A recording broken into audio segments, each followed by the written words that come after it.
আমাদের বাড়িতে আমার মায়ের হচ্ছে দুধ পুলি পিঠা খুব পছন্দ। আমার মেয়ের আবার পাটিসাপটা।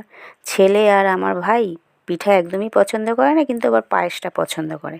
আর আমি আর আমার কর্তা সবই পছন্দ করি। তাই মায়ের পছন্দ মতো দুধ পুলির জন্য, দুধ পুলির পুরের জন্য কিছুটা দুধ দিয়ে সাথে সামান্য গুঁড়ো দুধ, অল্প ঘি, সামান্য পাটালি গুড়, কিছুটা নারকেল কোড়া, দুটো এলাচ ও 2 চামচ চালের গুঁড়ো দিয়ে সুন্দরভাবে পুরটা বানিয়ে নেব।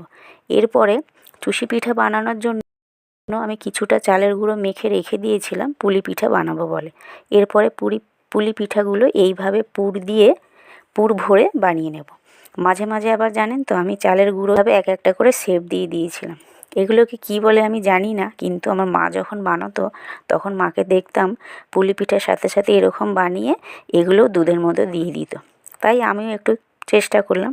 তারপর দুধটা ফুটে গেলে দুটো এলাচকে ফাটিয়ে দেব, আর বেশি করে পাটালি গুড় দিয়ে পুলি পিঠাগুলো দিয়ে ভালো করে ফুটিয়ে নেব।